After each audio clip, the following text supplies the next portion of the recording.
Saudaraku yang dikasih Tuhan, selamat pagi berkah dalem. Ojo lali bahagia. Sudahkah kita memberi senyum hari ini? Selasa 31 Januari 2023. Peringatan Santo Yohanes Bosco, Imam. Mari kita awali permenungan kita hari ini dengan tanda kemenangan Kristus. Dalam nama Bapa dan Putra dan Roh Kudus. Amin. Permenungan kita diambil dari Injil Markus bab 5 ayat 21 sampai 43.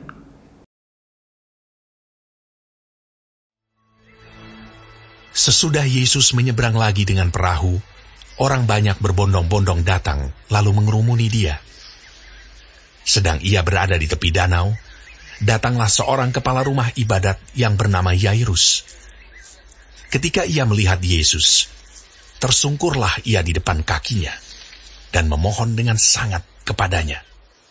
Anakku perempuan sedang sakit, hampir mati.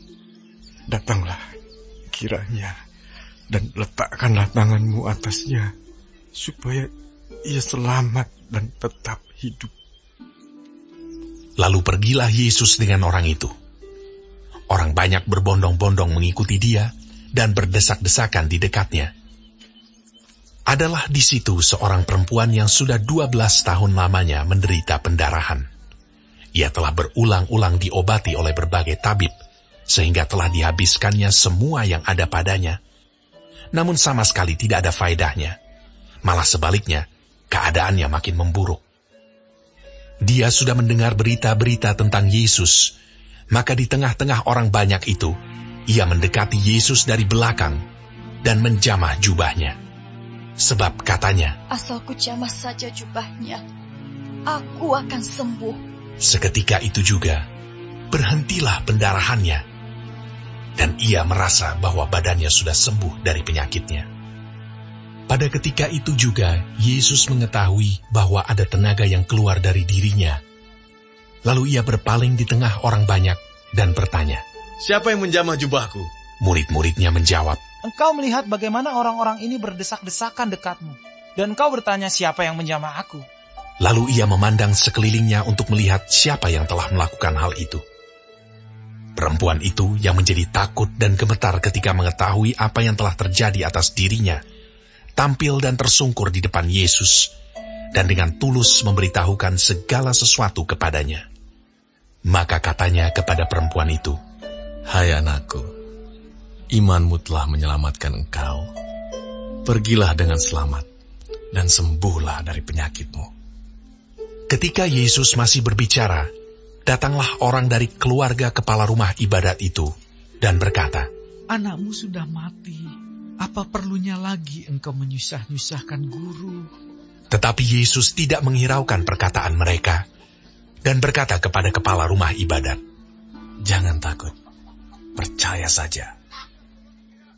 Lalu Yesus tidak memperbolehkan seorang pun ikut serta, kecuali Petrus, Yakobus, dan Yohanes, saudara Yakobus. Mereka tiba di rumah kepala rumah ibadat, dan di sana dilihatnya orang-orang ribut, menangis, dan meratap dengan suara nyaring. Sesudah ia masuk, ia berkata kepada orang-orang itu, "Mengapa kamu ribut dan menangis? Anak ini tidak mati, tetapi tidur." Tetapi mereka menertawakan dia. Maka diusirnya semua orang itu. Lalu dibawanya ayah dan ibu anak itu, dan mereka yang bersama-sama dengan dia, masuk ke kamar anak itu. Lalu dipegangnya tangan anak itu. Katanya, "Talita kum," yang berarti, "Hai anak, aku berkata kepadamu, bangunlah." Seketika itu juga anak itu bangkit berdiri dan berjalan, sebab umurnya sudah 12 tahun. Semua orang yang hadir sangat takjub. Dengan sangat ia berpesan kepada mereka, supaya jangan seorang pun mengetahui hal itu. Lalu ia menyuruh mereka memberi anak itu makan.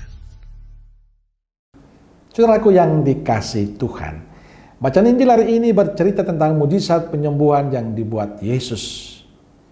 Ini menegaskan tentang belas kasih Allah, Allah yang maha kasih, yang mau menyembuhkan, Allah yang peduli, yang memberikan perhatian kepada semua orang. Diceritakan pada saat Yairus memohon penyembuhan anak perempuannya yang sakit, Yesus menyanggupi. Walaupun banyak yang menghalangi, tetapi Yesus tetap datang dan menyembuhkan anak perempuan Yairus. Sikap iman Yairus ini juga ditunjukkan oleh perempuan yang 12 tahun sakit pendarahan. Ia percaya pada Yesus, maka ia mengatakan, asal ku jamah saja jubahnya, aku akan sembuh. Kunci dari dua pengalaman Injil adalah sikap iman mereka, kepercayaan mereka pada Yesus.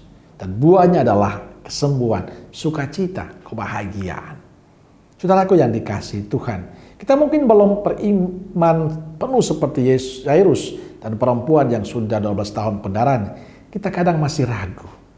Kita kurang percaya, kita kurang pasrah dalam setiap doa-doa kita. Terkadang kita bertanya, betulkah Tuhan mengabulkan setiap doa kita? Belajar dari kisah hari Injil hari ini, saya mengajak kita semua untuk berdoa lebih tekun, untuk lebih setia, lebih pasrah. Kita perlu membangun kembali sikap pasrah dan pada rancangan dan rencana Tuhan. Agar kita memiliki iman seperti Yairus dan juga perempuan yang 12 tahun pendarahan. Mereka sungguh percaya pada Yesus. Mereka tidak berpikir apakah Yesus mengabulkan atau tidak. Bagi mereka yang penting memohon dengan tulus dan percaya, asalkan aku jamah jubah. Buahnya adalah kesembuhan, sukacita. Dan saya berharap semoga iman kita pun demikian. Mari kita lebih tekun dan setia dalam doa-doa kita, percaya bahwa Tuhan punya rencana untuk setiap kehidupan kita. Pengalaman Injil hari ini menyadarkan kita untuk semakin setia, semakin percaya. Karena dengan percaya itulah kita akan mendapatkan rahmat keselamatan dari Tuhan. Amin. Semoga Allah yang penuh kasih memberkati saudaraku sekalian, Bapa, Putra, dan Roh Kudus. Amin. Keluarga Kudus Nazaret, doakanlah kami. Amin. Berkah dalam.